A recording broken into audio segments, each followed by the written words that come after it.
Hi, welcome to the Bench Movie Club. I'm Bench Paul. I'm Sunarine. Or Sunverine. Sunverine. Don't add that.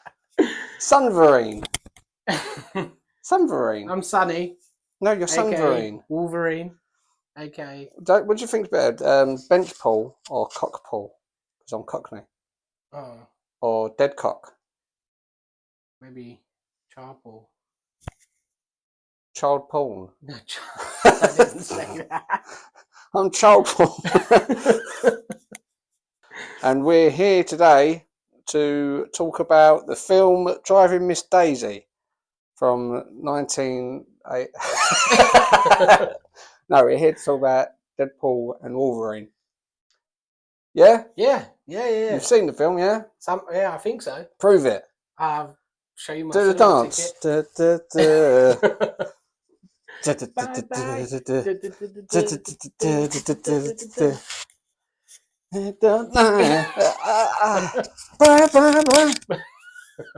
Go on. No. Alright, do the Macarena. Wolverine. He's definitely not a dancer, though, is he? I don't know if it's it. Macarena. We're here to talk about, this is our spoiler review for Deadpool and Wolverine. Everything on this channel is a spoiler review. Yeah, okay. Because I know you was upset about that. No, I wasn't upset about it. Don't spoil it for people. Well, no. People just don't want to watch it, innit, when they haven't seen it. I do. I only ever watch spoiler reviews. That's why I've done this channel. This film directed by Sean Levy, who done Free Guy, Real Steel, and Night at the Museum. Oh, okay. Yeah. So obviously with Free Guy he'd worked with Ryan Ryan Reynolds before. And Real Steel he'd worked with Hugh Jackman. Ryan Reynolds, of course, is in Buried, Van Wilder, The Proposal, Life. You've got Hugh Jackman, who's in Les Miserables, The Greatest Showman, Van Helsing. You've also got Emma Corrin, who plays Cassandra. She's in The Crown, where she played Lady Di, and Lady Chatterley's lover. Got Matthew McFadden, who plays Paradox. He was in Pride and Prejudice, Robin Hood, Spooks. There's loads of people in this. There's a lot of good movies you're mentioning there. I know. Do you want to read some of the names? Because there's a No. lot. No. Daphne Keane, who was in Logan, X-23. Yeah. She Has was he been in anything else since? His Dark Materials, The Acolyte. You've heard of The Acolyte, haven't you? It's No. a Star Wars program. Oh, okay. Loads of people. I've not watched it. I've not watched it. I've just sort of gone off Star Wars stuff in general anyway. There's too much. You know, it's the same with like the Marvel stuff. There's so much, like the Marvel series. I never watched loads of the series because it was just too demanding. I didn't have enough time. You got Jon Favreau, Happy Hogan from Iron Man films, Iron Man's assistant. Oh, yes. Okay. He's a director, isn't he? He directed Elf. Yeah. No, it's just clicked in my brain who he is. Yeah, he was in Guy Chefs, from Friends. Swingers. I always think of him as the guy from Friends. The millionaire in Friends, and he was in Swingers, which is a great film. Have you seen Swingers? I've got it ready to watch. Oh, that's as good as watching it. Yeah, he's also he's in Daredevil as well. Ah. You got Jennifer Garner. Right. She's in Daredevil. Hey. No, not yet. She's also in 13 Going on 30 and Love, Simon. Yeah. Have you heard of that film, Love, Simon? Yes, I've heard of it. I've not watched it. I had nearly watched it. A couple of years ago, me and David had gone to see, we was Cineworld customers, and they had a secret screening where a film's about to come out and you go in there and you sit down, you don't know what the film is. Now, this was about a month before Endgame was going to come out. Yeah. So everyone thought, this is Endgame. It's a test screening for Endgame. Yeah. Go watch it. The cinema was absolutely rammed. And all of a sudden the title card came up, Love, Simon. And someone in the cinema went, what's this shit? And loads of people just got up and walked out. And I had work early the next day, so I said to David, look, we'll give it 10 minutes. If I'm not gripped, I'm going, mate. Because I would have stayed up for Endgame, but... I think it's quite a sad movie, isn't it? Love, Simon? Possibly. I know there's a series now. Anyway, not important. Jennifer Garner's in it. You've also, of course, got Wesley Snipes. Yeah. Spoiler Blade. alert. Well, it's all spoilers. You ain't got to say spoiler alert every time. Spoiler alert, Hugh Jackman's in it. Yeah. Yeah, Wesley Snipes reprises his Blade role, which is pretty cool. Yeah. So Um, I'm guessing the other Blade is down the toilet. well, they don't know because he says they spent so many years. I can't drink that. I've just realised. Why? Oh. Oh yeah, yeah. Go on, Do the Spider-Man thing. No, that's it. You talk about Wesley Snipes and I'm having a drink. Yeah, so they had the other guy, I can't remember his name, set up to do Blade for the Marvel thing, but it was always like, oh yeah, we're making it, it's coming out next year, it's coming out this year, it's coming out next year, oh, it's being pushed further back. It's just never coming out, is it? It's never happening. Deadpool comments on that, doesn't he? Or Blade says there's only ever been one Blade, and there only ever will be one Blade. He does say and then Deadpool looks at the camera, so it's sort of like saying, you got this actor who's going to play Blade, and you've put it off for so long. Let's face it, you're not making the film, are you, at the moment?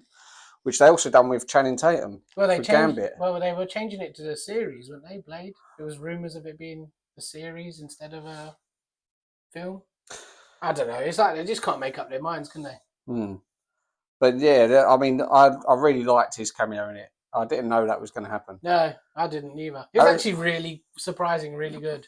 Yeah. When all three of them walked in. I mean, Jennifer Garner as Elektra, I was never had a problem with it, but they'd originally approached Ben Affleck as Daredevil. Oh, right. For him to do like a Daredevil thing, they played with that idea, but instead they wrote it, oh, apparently he's dead. Oh. And he says to her, doesn't he, Jennifer, I'm sorry that like her fella's dead, and she's like, it's okay, because they've split up in real life. Oh, okay. Yeah, they had to get Ben Affleck's permission to use her. Really? No. And of course, yeah, Channing Tatum, who was signed on to be Gambit, wasn't he, years ago? Yeah. It was like going to be like $100 million film, a Gambit solo film, and never came to be. Never got made. Oh. So it was good to actually see him as Gambit in the proper Gambit clothes. Yeah, proper outfit. Like with an accent so strong you couldn't actually understand what he was saying. Yeah. Literally. And they played a joke on that, obviously. The whole movie is just all about Yeah, he says, what's it? Your dialect coach is the one of the Minions or something like that. Yeah. Another one of my favourite cameos. Spoiler alert. Another one of my favourite cameos was Chris Evans.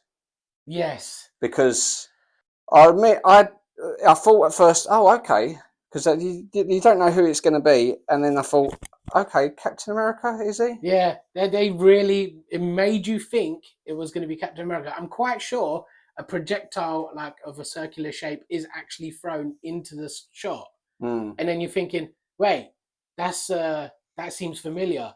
That's like a Captain America kind of move right there, and then it pans to him, and you're like, and then like everyone's like, oh my god, it's Captain America. What's he doing here? Well, Deadpool is really excited about him because in the comics, Deadpool's always a big fan of Captain America. Oh, is it? He's sort of like salutes. That's why he salutes him and everything. And he thinks yes. Yeah, but he's like so excited, and he's even like, oh yeah, I didn't realize our budget. And he comes up and hugs him and stuff, doesn't he? Yeah. And then all of a sudden, he just goes, "Flame on!" Which is Fantastic Four. But yeah, all of a sudden he goes flame on, and then and you just like, oh my god, you completely forget that he was actually one of the Fantastic Four first, wasn't he? Yeah. And you just like, I've always, I mean, I liked those films, the Fantastic Four films. I'm one of the minority because I know loads of people slag it off, and I'm sure the new one they're making is going to be better, but I much preferred it to the one they made a few years ago. I've not watched that one. I heard so many bad things about it. I just couldn't bother to watch it. Yeah, it's not great. But no, those ones, that and the Rise of the Silver Surfer, I found them quite fun. It was enjoyable. They weren't too serious, and I thought he was a good Johnny Storm. Yeah, he was. So I liked that he was happy for them to use his character and the way he dies and everything, getting flayed alive. Yeah. I also thought it was quite funny the end scene. No one, because everyone thinks, Deadpool made it up. Oh, And he goes, yeah, oh, yeah, you want to yeah. hear what he said about you? He said this, this, this. And he's going, no, I didn't. It doesn't even sound like me. What are you talking about? And at the end, it turns out it was Yeah. true. He did actually It say was that. like a big monologue about how much of a bitch the final Yeah. person, like the big baddie in the movie is, and no one believed it. And then literally the end credit scene, it's one of the end credits, I believe, isn't it? And it just literally shows the guy, literally him just doing the monologue, and it's just so funny. It's quite funny. Yeah, no, it's I very think funny. he actually says more. He does. Yeah. Because he actually gets... what happened? Ryan Reynolds approached him, Chris Evans. They're friends. And he had approached him and said, listen, I want you to do a cameo. I want you to reprise a character you ain't played in years. But I think if it works well, it'll be well received in the cinema and people are going to really like it. And he was just really excited. He said, I'll do anything for Ryan, so I'll do it. And when they was actually going to give him cue cards for all that big monologue, and he said, no, I'm going to learn it. I'll learn it all properly. You know, I'd love to let loose and say all that sort of like stuff. More naturally. Yeah. Come out.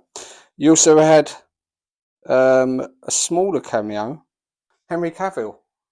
Yes. As Cavalrine. Yes. Yes, Superman. Yes. Comes in as because during the movie, obviously, Deadpool. Well, should we get into this more of the story beats of it, like? Well, that's right at the beginning, anyway. So you got on. I think, and anyone who's seen this has seen the film anyway. Okay. So the story is, Deadpool's given the chance to join the MCU, pretty much. Yes. Join Disney. You know, it's not a very subtle sort of thing. Basically, getting rid of the 20th Century Fox characters, but he's one of the only characters he gets to carry over. Yeah. And he said, but no, we're destroying that universe because the anchor character, Wolverine, is dead. Yeah. Which is pretty much like what they're doing at Disney anyway. They're so, well, we might as well sever ties from that, which I appreciate anyway in the real world. But that's the story of the film. So Deadpool then first looks for a Wolverine to replace, and the bloke laughs, goes, that's not how it works. Sends him to the place. Where you, which, again, if I'd seen Loki, it was like again, a place between dimensions. It's like a trash heap place. Have you seen Loki? No. No, it's in Loki. Yeah. It's where you put things which are no good anymore and you chuck them there. It's like rubbish. It's leftover stuff from blown up universes or whatever that go into like a big trash chute, basically. Which is why it wouldn't have made sense to put Captain America there anyway, if it had been him. But it makes sense to stick Blade, Daredevil characters, Fantastic Four, and all those X-Men characters because they're never going to get used again. Yeah. Yeah, and then when he's going through all the Wolverines, he comes across the Henry Cavill. Yeah. Wolverine. Which was a good one, actually. I liked it. And it was obviously you see all kinds of different Wolverines. Yeah. Don't you? Because he goes to quite a few different. He does comic accurate Wolverine because he shows him as his height in the comics. A really small one, isn't it? Yeah. Also show when he fights the Hulk Wolverine. Yeah. When it's like he stumbles into that literal fight scene, doesn't he? Yeah. With the brown costume Wolverine, which Wolverine didn't actually wear when he first appeared. It's a misconception. When he first appeared in the Hulk comic 181, I think it was. That was Wolverine's first appearance, but he was wearing the yellow and black. Yeah. But there was an issue. I think it was like issue 300 of the Incredible Hulk, where it had the iconic cover was Wolverine holding up his claws, and in the reflection you can see the Hulk's face. Oh, okay. That's what they recreated there. Okay. And then you had Age of Apocalypse Wolverine, where his hand's missing. Yeah. The one against the wall was punching him. But did you notice? You know when he turns around as Hulk? Did you notice what Deadpool says to him?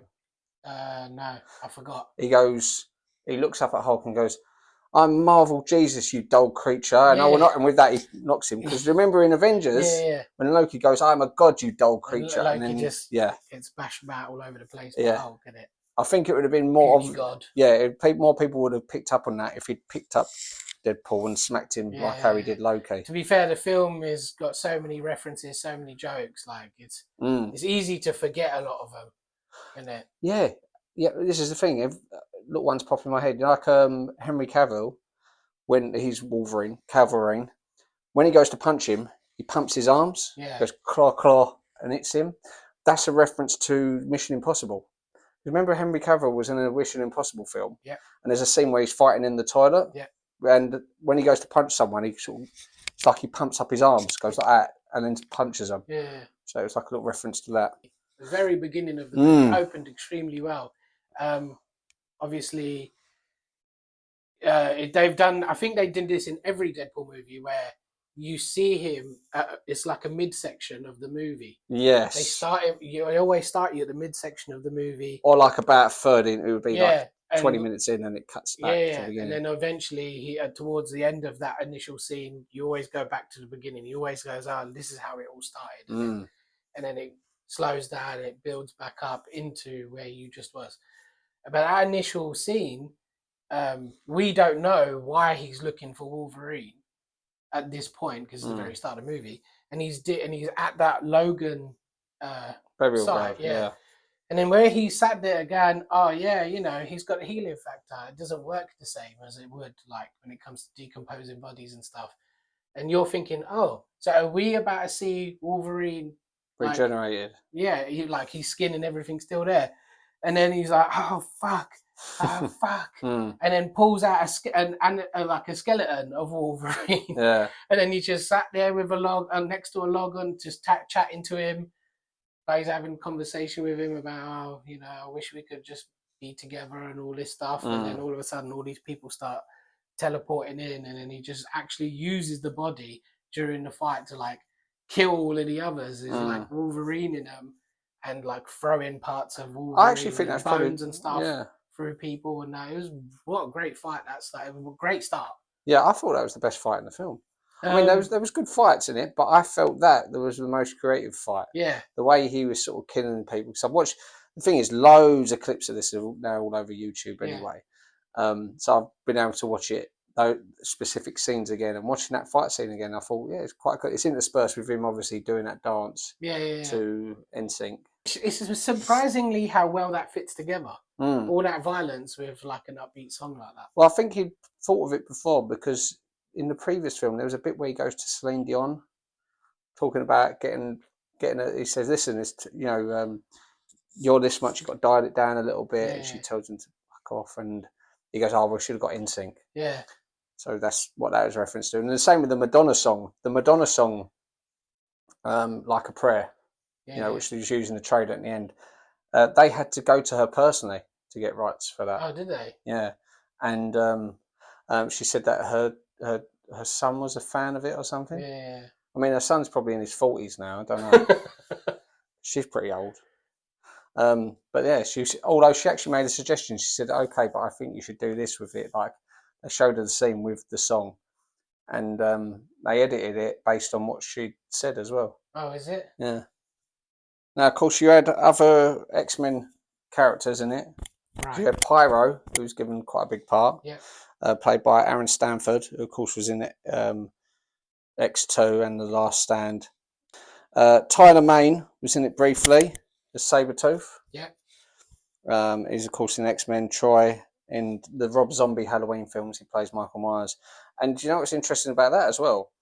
When he in the first X-Men film, he says to Wolverine, "How do you think you're going to be able to beat me or kill me?" He goes, "I'm going to try chopping your head off, see if that works." Yeah. So he does to him, isn't it? Yeah, he does. Yeah, finally does it, doesn't he? Rob McElhenney, he's Ryan Reynolds' co-owner of Wrexham. Yes. He played one of those agents who were trying to zap him. It's like a small cameo you wouldn't have seen because he had a mask. I was going to say, I didn't even notice. I only knew that because when I watched the Wrexham series, there was an episode where he's gone on set to play one of the characters. Blake Lively, his wife, she plays Lady Deadpool. Yeah. Oh, at the end. Yeah. She's, of course, in The Shadows, The Town, Gossip Girl. Nathan Fillion is the Deadpool head. Yeah. There's a lot in there. Yeah, he's in Serenity, Firefly, Sliver. Matthew McConaughey done the cowboy Deadpool. Oh, did you? Yeah. But see, it's almost pointless, all of these so-called cameos, because you don't see any of their faces. No, but I suppose it's just all dressed up as Deadpool, but just they're different variants, isn't it? If they do it for free, I mean, it'd probably be quite cheap anyway. Yeah. It's like the Welsh. Did you see the one with the Welsh flag? Yeah. That was Paul Mullins, who's a striker with Wrexham. Oh, is it? So he got him on there because obviously where he's Ryan Reynolds, the owner of Wrexham. Ray Park reprises his role as Toad. Yes. No, I really like Ray Park. He's one of my favourite martial. He was, of course, in Phantom Menace, wasn't he? Darth Maul. Oh, okay, Yeah. yeah. And the other X-Men films, G.I. Joe, Rise of Cobra.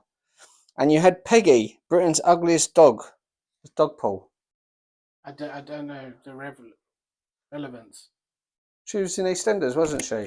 Peggy Mitchell. I know that one. No, Peggy is just like Britain's ugliest dog. And they just thought, okay, well, that complete be Dogpool. Because obviously Deadpool's face is all disfigured, except for Nice Paul, Yeah, who's the yeah, one. If you notice, he's the only Deadpool who has armor yeah. because he's the only one who hasn't had Well, to he go didn't through. have any of the skin mutation. He had the really nice long hair, like Yeah, up in a bun, and so he never got the cancer. He never had to go through the treatments and yeah. stuff. So But he's but you don't even think about it, do you? Because when you're as you're watching the movie, you're not thinking about whether he's got the same powers or not. You just assume, innit? Because it's another Deadpool. yeah. Well, that's what Deadpool does, doesn't he? He Yeah. assumes And then he and just he kind gets of shot. ends up using him as a bit of a human shield. He Yeah. dies, and he's like, "Oh, okay. Let me just continue. Let me pretend to Well, he save doesn't you." die straight away, does he? No, Because then he goes, look, there's a sausage cart. That's basically got like a first aid kit in it. yeah, Let's get over there. And he's carrying him. yeah. And he stops halfway And while he's he's like, still oh, getting shot. I'm sorry, Yeah. I didn't mean it. But he does mean it because he wants the dog. Because the Do you dog, think? No, I don't know. yeah, because he's like proper in love with Dogpool. I don't think And he means it. that's his dog, isn't it? Yeah, but I don't think. I know he says you can have him over my dead body, but I don't think he done it on purpose because I feel, because. No, but I mean, after when he realized he was dying, he was like, oh, okay, I might as well just make sure now. And I don't get just that. carries on holding him just to make sure, innit? I thought it was just and then him he being gets to keep the Deadpool. dog, and he's all like, yay. I thought it was just him being.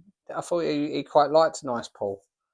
And I thought that was just him being like Deadpool, like stopping there and go, listen to me, you're going to make it. No, Like, I think oblivious to the he fact he's did. getting No, shot. I think he liked him. But I think he liked the dog more.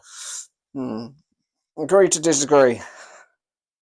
Yeah. You're supposed to say, I don't agree with that. It's a little bit selfish, isn't it? Yeah. He is, though. The day Sean Levy, the director, and Ryan Reynolds had to go do their pitch meeting to Disney about doing Deadpool 3, Yeah. they still didn't know what they was going to do. Oh, really? And Ryan Reynolds then got a phone call from Hugh Jackman saying, listen, I'd quite like to be in the next Deadpool film. Yeah. And that's when they thought, right, that's what we'll do then. Makes sense. Yeah. Give the fans what they want.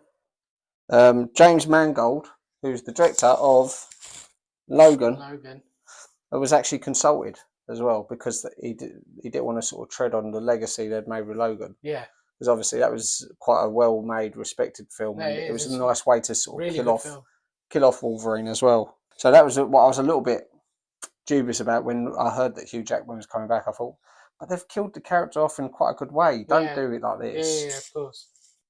Aaron W. Reed now plays Juggernaut because Vinnie Jones turned it down. Oh, did he? Yeah, he didn't want to go through all the costume stuff again. Oh.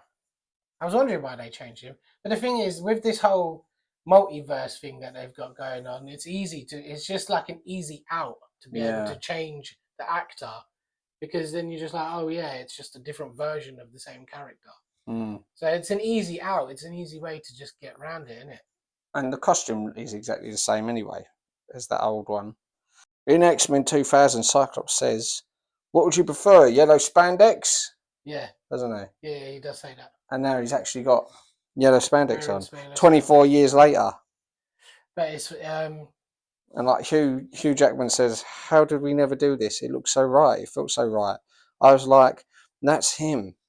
Yeah. And you think, yeah, but this is what the fans have been asking for years anyway. Yeah, many years. Speaking of the suit, there's rumours that his arms have been CGI'd in because people didn't like. I think it was like he had a full sleeve. Yeah. And so sort of like how Deadpool's completely covered. Yeah, he just had a full sleeve, and they've potentially CGI'd some arms in where the sleeves are, just so then it looks more like basically trying to make the fans happy. Don't know how true that is, obviously. Maybe in years to come we'll find out if that was true or not. It looks, I mean... Like, I didn't realise. I just found this rumour out from another small YouTube video clip that I saw. Yeah. I can believe it. I can believe they've done that because they do change so much stuff in post. And it's one of those things that I think you would notice in later years when the CGI dates a little bit more. Yeah. And you think, actually, yeah, those arms don't look, because his arms did look ridiculously big. Now, the thing Very is, veiny as well, weren't they?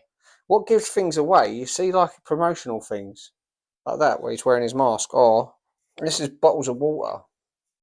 Active, which was like a water company, was promoting the film, and it had pictures of Deadpool, but then he also had pictures of Wolverine with his mask. Yeah. So when I saw that, I thought, well, he's obviously got the mask He's in going it to put then. the mask on at some point. Because there's loads of people saying, well, is he wearing a mask or not? But they think, well, he must be, because you stick it on the bloody cup. Yeah. Did you get this when going into the cinema? Yeah. So then obviously he wears the mask in the film. I think they do the promotion with the mask because it's cheaper. Well, to be fair, I didn't watch any of the trailers and anything walking into this because I just wanted to be more surprised about what's happening. I know trailers don't give away everything, but these days a lot of trailers they show too much of movies. You know what you should really have done? You should just go watch a different film. Then you'd be surprised. You go, oh, to see that coming. I also try to watch the film as soon as it comes out because social media and like TikTok and everything Awful. is just constantly people go, oh, look what happens. Yeah. Look at this scene with Channing Tatum. You know, but at least we put spoiler alerts. Spoiler alert. On here. Like, this ain't a spoiler, but one of the films that influenced them was Planes, Trains and Automobiles. Yes. And if you notice, when they're walking through the desert, you got the burnt out car from Planes, Trains and Automobiles. Oh, it's the actual car, is it? Well, I don't know if it's the actual car, No, right. but it might be. But also, he's got a mug, which on his coffee mug, it says, I like me. Yeah. So, like the John Candy speech. Yeah. Okay. Yeah. 48 Hours was another one, wasn't it? Yeah, and another 48 hours. I love them movies. And yet another 48 hours. I do. I like them movies. Yeah. They're quite good. And also Midnight Run as well. Yeah, I'm not sure about that one. No. I don't think I've seen that one. Oh, it's it's Robert De Niro's in it. He plays like a bounty hunter. They deliberately asked for a smaller budget. Oh, really? Because, like with the first film, there wasn't that big a budget, and it forces you to be more creative. Right. You go, we can't just get this, and this. We have to be more creative with it. But I also think it might be to do with, you think if it's got a smaller budget, then the studio, like Disney, wouldn't get involved too much. Yeah. They wouldn't be like, we've got 300 million riding on this. Of course. We're going to decide what everything happens. Where if it's a lot smaller budget, then they go, okay, we'll get involved a little bit. Because apparently there was one point I remember when it was being made, they had to cease production, and Ryan Reynolds had to have was at loggerheads with them. Yeah. Because apparently they was going to have the new X-Men in it. Right. And it was an all-female X-Men. Oh, no. And it was like, okay, if that's the way you're going, that's fine, but don't use this film to be the way to put your agenda across. Yeah. You know, this is Deadpool. It's nothing to do with what your next stage is. And I like that it sort of focuses on older films. Yes. Like even with that end bit with Green Day song, Time of Your Life, and it's showing all the making of all the previous films. Yeah. This year is actually the 50th anniversary of Wolverine being created as well. Is it? Yeah. No idea. That's cool. Yeah, he was, because 1974 was his first appearance in Incredible Hulk. That's cool. Yeah. Wolverine's actually probably one of my favourite characters. I'm assuming he's a lot of people's favourite character. Yeah, I mean, he was, when I was younger, he was the first character that I remember seeing this specific picture. It was a picture, it's drawn by Jim Lee, but it was just the little cutout of Wolverine advertising something inside a different comic. Yes. It was one of my brother's Punisher comics. And I looked, I went, wow, he's amazing. Who's he, George? And my brother said, oh, that's Wolverine. He's in the X-Men. So I got George to get me a couple of X-Men comics. Wolverine wasn't in either of them. Don't knock my stuff over. That's when I realised, oh, he's part of an ensemble. And I made peace with that. And I thought, okay, that's cool. Oh, he's got his own comics as well. That's fine. But funny enough, despite him being one of my favourites, I actually didn't like that they always focus on him, you know, in the films. They always make it the Wolverine show. Yeah. Because X-Men is a collaborative thing. It's like, imagine watching imagine if every Avengers film, it was all about Thor. Everyone was about Thor. You go, okay, well, he's part of the team. He's significant. But He's not the be all and end all. Yeah. This is what I liked about that recent series, X-Men '97, because Wolverine really takes a back seat in that. Oh, does he? Yeah. But I actually like that, despite him being one of my favourite X-Men. Yeah. A fun fact, Sonny didn't know he was doing this today, and he turned up wearing that mask. Oh, yeah. Because Yeah, he wears it all the time. I just thought, why not? Yeah, you think if he can pull it off. Just thought I'd come and surprise you. Yeah. Ryan Reynolds wanted to release this as an intentionally bad fake film called Alpha Cop. So he's going to make a fake film called Alpha Cop about this cop that's sharing two brains. Right. And it'd be really bad. And then about 10 minutes in it, all of a sudden the Marvel logo would come up and then the real film would start. Yeah. But obviously, that's a big risk because Yeah. people ain't going to go watch this film. People might start walking out and be like, oh, what is this rubbish? Well, people wouldn't go see it in the first place. Alpha Cop. No, I'll wait. I thought he was going to make a new Deadpool film, you know. Yeah. I think it might have been quite fun to do that as well. Like maybe the week before this was released, release this film called Alpha Cop, and people would have got some people would have seen it and go, "Oh my god, go watch Alpha Cop! It's actually Deadpool." Yeah. But the studios are obviously all about money, going, "Oh, we want opening weekends, we want break records and stuff like that." There's many jokes about how Disney have bought him out, isn't there? Like he is constantly going on about it. Anytime he sees a new character, anytime he sees a logo, literally every single time he's just always referring to the budget. I actually felt like the joke was a little bit overplayed. Like, yeah, it was constant throughout the film. It was. Like he says to Blind Owl, doesn't it? Where she talks about cocaine. He says, "No, Feige said we can't." Yeah. Which is true, actually. Feige did say you can't have any drug use in the film. Right. And then, they started trying to call it other things, isn't it? Yeah. And, yeah, it's just, I don't know. It's just, we get it, basically, is what I'm saying. We get it. I don't get it. You're with Disney now or whatever, but it just is what it is. It's just... I do hope this is the last one, though. What, last Deadpool? See, I really enjoyed the Deadpools. I think story-wise, they're not all that fantastic. But then a lot of the superhero movies these days, they're not that fantastic. And I guess it's because again, oversaturation of the market has kind of made us almost numb to it. But even like the story, they're not awful. They're good. They're not like they're mid. But I think it's the comedy, it's the action, it's the R rating you're coming for, really, isn't it? And it's the general humor of Deadpool and how mad he is, really. That's why you go and watch it, innit? Yeah, but don't you also think it's sometimes better to go, right, we've done this story, let's stop? Because I know with superhero films, they'll just keep plowing out the sequels, but sometimes it'd be good just to go, it's like, think of Friends. Imagine if Friends was still going now. Yeah. How bad would it be? Yeah, it'd be quite bad, I reckon.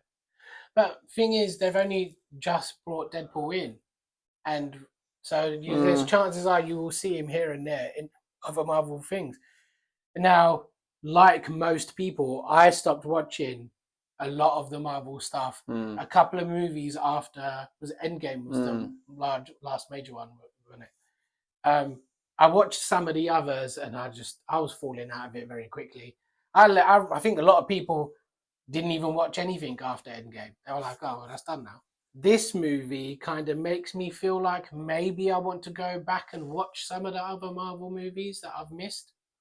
There is an element of that, because even like in that desert place, the bad guy's base is just Ant-Man's body. It's just Ant-Man's dead body, isn't it? A massive version of Ant-Man. And instantly I started thinking, oh yeah, I've not seen that most recent. The Quantum of... Yeah, I've not seen... Quantum Mania. Yeah, I've not seen some of them movies, and even though I was falling out of it, seeing Deadpool and all of this movie kind of made me feel like, oh, okay, maybe I could actually go back and watch some of this, and maybe the future of this could be good. I've watched quite a few of those films. I watched the Ant-Man, Quantum Mania, Guardians 3. Yes, I've not watched that one either yet. The Eternals. That one I did watch. Now, the thing is, all of them since Endgame. Shang-Chi, that was since Endgame. Oh, yeah, I did watch that one. Wakanda Forever. I actually thought those were all rubbish. I didn't see the point in them, because I just thought it's just doing the exact same thing. The Marvels, there was another one. I would say what I would have done, which I know they would never would have done because it would have cost them money, is as soon as Endgame finished, take a hiatus of 5 years. Now imagine if they didn't make a single superhero film for the next 5 years. When they finally did make one, people would be going, "Oh, I can't wait to see. I'm going Yeah, and they'd tolerate a lot more of the crap they've given us. I build. liked the Spider-Man films Yeah, they were because decent. you had Far From Home and No Way Home, Well, one of it, Home and Away. one of one of them is actually like the end of Phase 3, isn't it? It's not Yeah, actually Endgame. I think it's one of the Spider-Man movies which kind of ends it. they've got so many like great characters that they could use, but it's at the moment it's like they're just showing us all the scraps, all the like Wakanda Forever. Black Panther's not even in it. Yeah. What's the point? I also keep feeling like they're just shoehorning everything in constantly. Yeah, It's like they're trying to just ram everything in. Oh, let's just show the fans everything just so that they keep coming back to watch it. But it's actually making it all a bit crap. and the other thing is it's not a criticism of this film, but with the cameo thing, it's not as exciting as it used to be. You know, Yes. like say if you see like the cameos in Spider-Man, um, Home Alone, home, Home Alone. what is it? Far From Home. No, No Way Home. Spider-Man No Way Home, where he had the other two Spider-Man Yeah. come in. I like that. Yeah. You know. Then you had like Doctor Doom and the Time I Went Mad. And that had a couple of good cameos. I liked what they'd done with Reed Richards. But it's got to the point now where you think, okay, you've established that the multiverse exists. Since the multiverse exists, there's no high stakes. If you suddenly kill off a character, Yeah. You they could come back next bringing week. up literally in this movie they've done that. Mm, Literally, because the version of Logan we all know, this Logan, is dead. He's still dead. He's at the start of the movie. He's literally his body's just being used as weapons. mm. Um, so it's actually a Logan from another universe where something bad happened, and all of the X-Men died, and he's basically the last one left. So he's like in proper alky, just drowning his sorrows in it, and he never takes that suit off underneath, which you don't see at first. But Yeah. it's just another, like literally, like you said, it's just, and like I said earlier, it's just a way to just write yourself out of a corner. They've just But got it's weak. they've It's weak got a big writing. loophole where they can constantly just get themselves out of a corner. So doesn't instead of going further and further into a corner and then just trying to build your way out of it, maybe it's like, oh shit, I'm stuck in this corner with this story. Oh, what do I do? Oh, I know, I can just use this big loophole, and that's Like, it. for example, who was one of the biggest deaths in the Marvel Cinematic Universe? Oh, don't. There's been so many. Who's Apparent. the big one in Well, Endgame? I guess Iron Man. And what's just happened? Him apparently coming back as Doctor Doom. I loved Endgame. When Endgame came out, I see it about 5 times in the cinema. Yeah, I cried for it. I don't even care. But I remember, and that was one of the moments, and when it's like, I love when his daughter says, "I love you 3,000." yeah, You know, I've actually got that on a T-shirt. My daughter got me it. yeah, It would have been such a perfect way to finish the whole thing. yeah, Give it a break for 5 years. Get Fox and go, right, we're going to start again now. Forget everything you know before. Recast everyone. yeah, We're starting again from scratch, and we're starting with the characters we didn't have before, like the X-Men, yeah, Fantastic Four. You know, we'll start again. yeah. It all just seems a big mess, isn't it? Yeah. Like the whole thing with Venom and everything is all just a big mess. It's the same with the whole DC thing. Well, I don't know what they've done with that. That's just a big, massive mess at all. Yeah. It's just, it's just oversaturating the market. A good, nice break. I agree with you. Would have been good. To be fair, how long ago was Endgame now? I don't know. So the new movie, 5, 6 so the years? new movies and stuff would be starting around now anyway. Yeah, but this is it. What a nice break that would have been. Yeah. Because people, Endgame was such a. I respect Disney so much that despite the demand, despite people, because people will beg for things even if it's not good for them. People will go, I want a sequel to Goonies. You think, but why would you? They're all old. Why would you have a sequel? I don't want a sequel to Goonies. You think, yeah, all right, we'll make you one. All right, thank you. And it's their fault. People don't realise that sometimes, you've got to stop eating your dinner. Yeah. You've got to go, I'm full up. If I continue eating, yeah, it's delicious. But if I continue eating, I'm going to feel sick. And that's what's happened to me and the Marvel films. I was so disappointed with some of them where I think, do something different. Like Doctor Strange, the time I went Madness Man. The madness of Doctor Strange was supposed to be a horror, and there's horror elements, but they obviously balked at it because they thought, "Oh God, we're going to alienate those of our audience. Those are kids like Doctor Strange." Okay, don't make it so much of a horror, Sam Raimi, and he changed it a bit. But I thought, how disappointing! If that had been a proper horror, what was the other one? Wasn't it Morbius? Morbius was it Morbius? Was supposed to be. I didn't watch that, as well? but see, that's Sony. Oh, is it? That's the Spider-Man. Oh yeah, it came up universe, under Marvel, so I just assumed it was the same. Who knows anymore? It's all just convoluted crap, and I think that's part of the main problem, that there has not been like a main goal. There's not been a main objective to build to. That's how it feels. It feels like they're just chopping and changing what their main goal is. Like the whole. Everything. This is what I'm saying about everything being shoehorned in. What was it called? The Elementals or whatever it was. What's happening with that?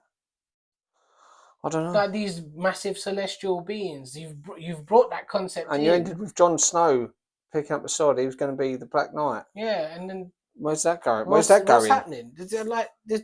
Half of this doesn't make sense. You know what it's like? It's like a kid going into a sweet shop, opening a bar sweet, open the next one. You think, well, when are you going to eat them? Yeah. When are we actually going to do something with this? And this was actually, but going back to Wolverine and Deadpool, this is actually the first R-rated film directly distributed by Disney. Yeah. Without it being like a subsidiary right. company. A few little Easter eggs. You had on the side of a bus, your friendly neighbourhood cleaners, Stanley Steamers. Oh, is it? I didn't notice that. Yeah. But no, did you notice? They spelled neighbourhood wrong because they didn't have a U in it. Oh, is it? Well, no, I didn't even notice the actual sign. No, it's because Americans always drop the U's. Bastards. You also had Liefeld's Just Feet, which I thought I noticed that. Nah, Liefeld. What do you know what that's about? Rob Liefeld was a co-creator of Deadpool. Oh, okay. And I actually quite like him as an artist, but he's also been slagged off quite a lot. They said that he can't draw feet because the feet are usually quite pointy and stuff. Oh, okay. And he's notorious for there's a cover of Captain America which he done, which was Captain America's chest is sticking out here, and like his waist is in there, and it's just really ridiculous. I'm going to stick it here in between us. Okay. Did you notice who else was missing from this? A few people missing. There was the guy at the bar. T.J. Miller. Yeah. Yeah, that's because Ryan Reynolds and him fell out. On, innit? Yeah, apparently. Ryan Reynolds doesn't like other funny people. Is that what it is? That's how it seems. I don't know if that's. I think that's a bit. I think he didn't like that he seemed to be upstaging him a bit during the move shooting and or something. That's how it. Yeah, but that's what T.J. Miller said. Yeah. I don't think that was the case. I think it's apparently what happened. You know, when they was doing Deadpool 2, and I think it was when they was doing the interview scene. No, they're interviewing for new heroes for X-Force. Yeah. There's a lot of ad-libbing in Deadpool 2. Yeah. So him and TJ Miller would be sitting there and they'd be making jokes going, you look like this and and apparently Ryan Reynolds done this bit when he was in character as Deadpool and said something like, you're the unfunny one, you're the blah blah, and really sort of dug him out. And it was just like him trying to joke. But TJ Miller took it to heart, and the way he tells it, he said he looked at the crew and they all looked embarrassed, like, oh God, how could he say that? How mean? But I think it probably blew out of proportion. When you're playing with people's egos that big, it's no real big loss to the film because it's not. All he would have done again, it would have just been shoehorned in. For what reason? You're going to go to that bar again for what reason? No, he would have been sitting at that party, wouldn't he? Oh, I suppose. With all his friends, he had the photo going, "Look, the only people important to me." So it's probably a bit of a jab at him anyway. But you was also missing Josh Brolin, no Cable. Yeah. And also Domino. Cable and Domino weren't in it. But Cable, you can understand story-wise, he'd be back in the Yeah. future anyway. Because he was up for it. Josh Brolin said he was disappointed that he wasn't asked to come back. Yeah, but so he would have time travel back just for this little party and then go back forward. Well, again, he could have just been sitting at the party. Doesn't make sense though, does it? Oh, and the rest of the film does. Yeah, makes perfect sense. Of course it does. Obviously, there's a gigantic fight that happens where a load of Deadpools, like hundreds of them. Spoiler alert. The portal, little baby ones and everything. And the baby one and the little kid one is actually Ryan Reynolds' kids. Oh, is it? Yeah. They don't actually fight, do they? But that whole fight scene that happens, that's a really good fight scene, I felt, where you're seeing, it's like one of them constant shots, isn't it? It's one of them tracking shots. Or, yeah, I mean, I'll be honest with you though, by that point, I felt like a lot was happening though. Yeah, it sort of felt like a Michael Bay Transformers fight because there was all red and it was just so much happening. I thought it's not being as creative as say like that opening scene you said about. Yeah. And also, notably, they jump out the bus at the screen. Yeah. The Hugh Jackman CGI looked terrible because I thought, well, that's a completely CGI'd person. Deadpool, you can get away with it because you can't see as much, you know. But that Hugh Jackman going, this is his face and everything. Yeah, and it's in slow motion, and you thought, well, at that point, he has put the mask on. Yeah, but it's still got no, of course, face with his beard sticking out. I enjoyed the fight scene, but again, it's a lot to take in. It's a lot of information to try and take in at once. So you could watch that fight scene multiple times. You probably would have to watch it multiple times to see everything that happened in that fight. Because you're sat there, you're watching one character do something, then you're watching another character do something. And obviously they change the focus of who you're more likely to watch. But that other person in the background is still actually doing something to combine together. Yeah. Maybe I'll appreciate it more if I look at it on its own. But by that point in the film, I was to be honest, at that point I was a little bit disinterested. I thought, okay, you've seen all these Deadpools. What's going to happen? Okay, so you're going to fight them for a bit, and I liked that they stopped because that guy turned up. Yeah, you know. But otherwise, I just thought this is a typical. In a way, it was just again, it was like, oh, we're written into a corner. I felt because obviously most, if not all of them Deadpools, we knew they were going to eventually get back up and regenerate. Yeah, but that's the problem with like even at the end where it's got Wolverine and Deadpool holding hands and. There's no actual fight with the final boss. Again, just like in the Turtles, Shredder, all of that. Yeah. Like they've made this final boss like very, very powerful, like too powerful even. She's far too strong. And the only way to beat her is while she's got her hands zapped into the universe or whatever, and then they just exactly, a bit convoluted and they're underneath her, by the way, as well. You saw that, innit? The only way she's only above them. Yeah, the only way to do it is to do this connection and blah blah blah blah. Yeah, and send energy from this end to. It's basically like add the positive and negative energies together to. Yeah, things like that in general. I'm sorry. Are we doing electronics in people's houses? What's happening there? Yeah, things like that in general don't impress me much. Shania Twain. No. But it's like the superhero films or action films, they always have to build up. Now we're going to have what you think is the final scene, but it's not going to be because we're going to have another fight afterwards. You think he's going to fight all the Deadpools, and he's going to fight. And what I would like is if they've done something different, like maybe have the big fight or whatever halfway through it, and then afterwards have something more cerebral or something people think about. Like, I really liked Doctor Strange, the first Doctor Strange. The end fight in that. So Doctor Strange going up against Dormammu. I don't think I've seen Spoiler alert.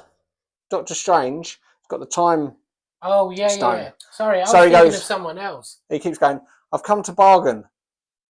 You're thinking Dr. Dolittle. No, I was thinking the big fight at the end. Doom. For some reason I was thinking Doom. Yeah. So I hope they do Doom right, because he is the big Marvel villain. He's massive, isn't it? He's quite big usually. Yeah. Robert Downey Jr. is not exactly built, is he? Is he not? I thought he was about 6.5 foot. Big guy. Yeah, he doesn't look very jacked up on that though. No, they make him stand further back. like they done with Lord of the Rings with the hobbits, to make him seem like a hobbit. No, I know what you mean. Yeah, I Go back to what you were saying about my heart. Doctor Strange. Right, so he does the time stone, and he keeps saying, "Dormammu, I've come to bargain with you," and Dormammu kills him, and he puts it in a loop. So he's using his brain to beat him, rather than just go, "I'm going to go head to head against a like-minded sort of foe."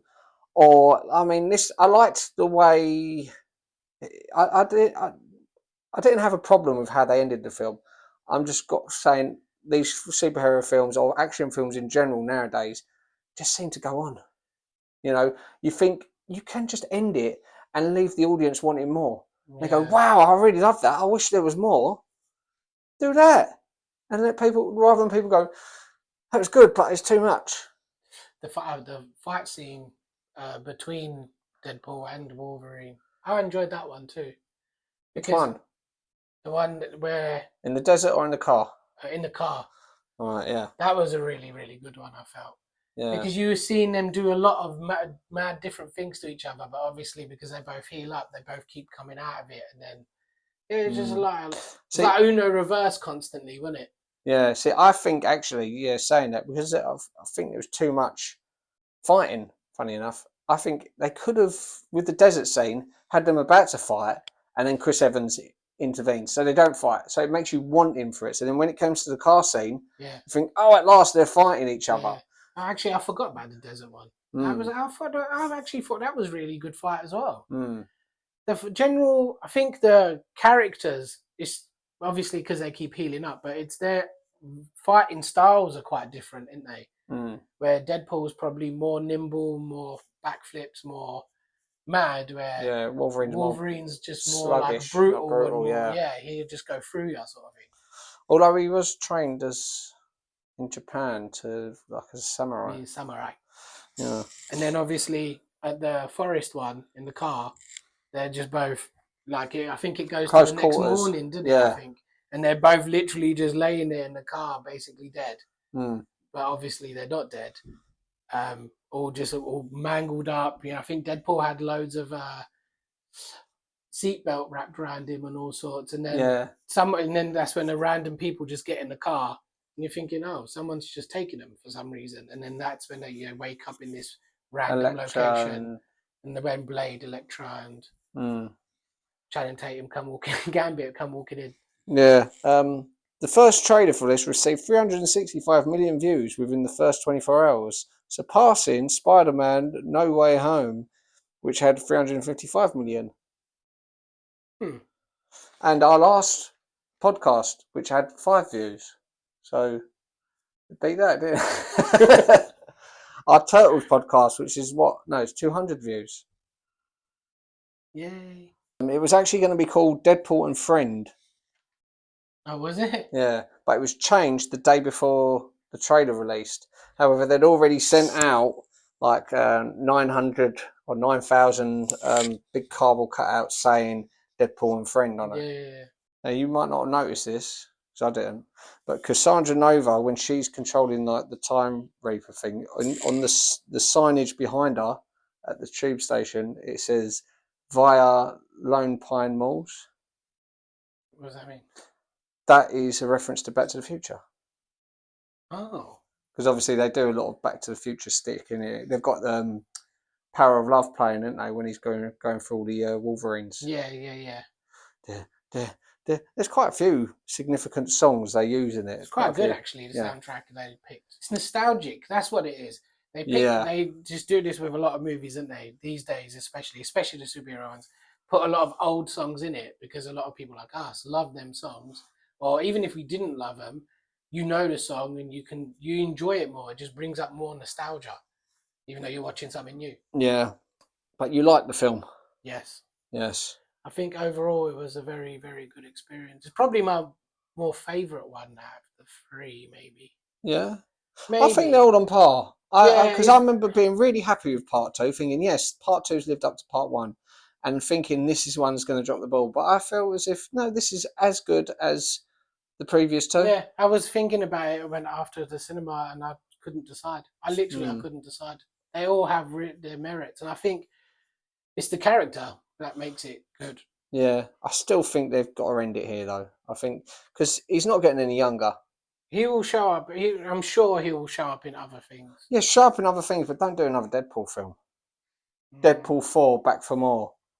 It depends what they would do as a story. He'll use that. He'll watch this video and go, Deadpool 4, Back for More. That's what I'm going to call it. It does. It depends what they would do as a story. Thing is, like I said, it's not like these stories are like phenomenal stories, are they? No. They're like But mid-range this is what's the stories, but problem. I wish that did make better stories. it's hard though these days, isn't it, to make really good stories because No. a lot of things are just done, isn't it? It's more the character, the humor, the fight scenes. The way he fights is really entertaining to watch. Uses his surroundings a lot, Yeah, but I get that. Very brutal as well. Very brutal fighting. But I don't think as if, oh, well, all the stories have been told. As a writer myself, I've written so many stories. I think this is a great story, and I'm sitting on them, holding on to these stories because I don't want other people to hear them. And if a film comes out which has got a similar story to mine, it really pisses me off. Yeah. I get paranoid someone's nicked it. They obviously haven't. But there are good stories out there. I think what they need to do is not be afraid to buck the trend. Don't follow the same formula with each film. Go, right, here's what we're going to do. And then he's got to fight the big bad guy at the end. Maybe not have a big bad guy fight at the end. Well, they didn't in this. Well, they kind of did. They Not had really. fighting against all the Deadpools. Yeah, but that's not really fighting the big bad guy that they've made, is it? This woman who's apparently Charles Xavier's twin sister. Again, to me, maybe she was in the comics, maybe she was in this and that. Just felt shoehorned in again. To me, it just feels like they're just constantly adding new characters and just to shoehorn. It just feels shoehorned in constantly. And the anchor being, God, how that feels awful to me. Because that means every universe is going to die when this person dies. That's stupid. I don't understand that. So that whole universe only existed waiting for that person to be born. And then they live 90 years, they die, that's it. Universe is going to end now. What's the point of that? No, that seems like such a stupid concept and shoehorned in again. Now, I bet you that Doctor Doom will be one of them. The Robert Downey Jr. one. Oh, he's going to be an anchor being. Oh, I don't think they'll touch that again. I don't think they'll do that. I hope not, honestly. Because that was a silly concept. I mean, that's what most of these superhero films are nowadays. This is why I sort of tuned out a little bit from them. Yeah. But this one currently holds 8.1 on IMDb. Oh, it's not bad considering it's what came out a week ago. Well, no, usually it comes out, it goes high at first and then it will drop down. Okay. So I think it will drop down because, like, the first one still holds at 8 and part 2 is at 7.6. I think this one will drop down to about 7.6 as well. That's quite low, isn't it? No, that's a decent score. I don't know. DMB or whatever. I don't know what. It's basically out of 10. Marks out of 10. No, I understand. 7.5 out of 10. But like, if you had sex with your missus and you go, how was I? She went 7.5 out of 10. You'd go, okay, well that's good. It's better than 3. I don't know. What movies are like near 10? Well, there's very few that are that high, but you think at the top of the IMDb is Shawshank Redemption. That's like about 9. Yeah. Okay, so now I'm starting to understand the scale a bit more. Yeah. So it's usually like around 8 anyway. Most films, most films will be around 8 then, right? Good for anything over 7. You think, okay, well that's a good score. Depending on how long it's been out. If it's brand new, sometimes it gets really high score. Sometimes it gets really low score. If people go against it. Superhero films in particular, often rival fans will go vote something down. But on Rotten Tomatoes, it's got 79% by the critics, 96% by the audience. Okay. So I think, I as I said, I think it'll probably sit around about the same as Deadpool 2. I think they're about on par with each other as well. I wouldn't necessarily put one above the other. I would watch them again. But it's hard to rank superhero films, isn't it? Yeah. Especially where they keep bringing new, like in this one, a lot of like some of the heavy lifting is done by the fact that they brought in Wesley Snipes as Blade and that like little cameos and stuff, and it almost And this skews the score a little bit, doesn't it? Because you're like, oh yeah, I was really happy to see him back as Blade, but that wears off very quickly. But this is the thing, the cynical side of me thinks years to come, you're watching a film and the way they introduce them, all slow motion, Blade walking in slow motion and stuff like that, you think, okay, in the future I'm going to think they've done that because they're waiting for the audience to stop clapping. And then the card goes flying in and then Gambit catches the card and then walks in. And you think, yeah, but I know why you done it. They've done the same thing with the Spider-Man films, with the Spider-Man walking through the portal. Yeah. You take your time because you know people go, but not here. No, people just... There's a little bit of that, but it weren't like what you see in America. Oh, yeah. That would annoy me, by the way. It can be annoying. But no, I was happy with it. I was pleasantly surprised, and I think it holds well. But it did make me think about what's my favourite superhero films. So I think we should do a top 10 list. Eventually, when I can not be indecisive and maybe figure that out. Yeah, but it ain't got to be held concrete. It'll be a top 10 list on the day of what you think, this is what my top 10 list is today. It could change tomorrow. It could change the day before. So all you have to do, you put certain rules. So one, you can only have one film per superhero or group. Okay. So if I potentially would add Deadpool, but then we just agreed all three of them are basically on par. So how do you pick one? I think you'd have to pick the first, personally. I'd pick the first because it sort of originated it all. And I think if they're all on par, I mean, you don't have to. You could think, my personal favourite one would be 3, for example. But then you could also have team ones. So you could have one team. So you could do Logan, but then you could also do X-Men Days of Future Past. Okay. Because, he's in both, but one it's a team and one... Likewise, you could have Captain America Civil War, because it's technically a Captain America film, and then have Avengers. Yeah, okay. Okay? So I could have Deadpool, but then I could have Deadpool Wolverine because it's a team film. No. No. This is a Deadpool film. Also, it should be based on... A comic book has to come first. It can't be one where the comic book came afterwards, because doesn't count. And I think stick to superheroes. Because there are some fantastic films that have been made from like graphic novels, like History of Violence, Old Boy, I believe. Scott Pilgrim. Yeah. You could have Scott Pilgrim, I guess. But stick to superheroes. Okay, go. What? I thought he was going to tell me a top 10. We'll do our top 10s. Do a top 10 list. Let me point out, see the DVDs are put up there. Do you know why I put Punisher Warzone? Oh. Because it's his rocket launcher that's used. Yeah. When he says, what Punisher? He says, what Punisher? It's got to be him because I'm pretty sure he's the only one of them, of the film and series, who actually used a rocket launcher. Right. And it's actually quite sad because Ray Stevenson, who plays Punisher in that, is actually dead in real life. Oh. Sad face. But I don't think they thought about that when they was making the joke. Oh, he's dead. Wow. That Punisher's dead. I definitely recommend it. Definitely worth a watch. The fighting and the violence alone, like you said, the creative fighting, it's really good. Yeah, cool. Well, check it out. Check out Executioner's Song, which is going to be released on Friday, that podcast. If you haven't seen it, the film's actually on YouTube, so you can watch it, which is actually our first ever viewers' suggestion. Oh, okay. Podcast. Yeah. So if you've got any suggestions, well, I didn't say it to them, I said it to you. If you've got any suggestions for films you'd like us to review, then please comment. Yeah, like, share, subscribe. Yeah. Share. Definitely share it, then subscribe. Bye. Bye.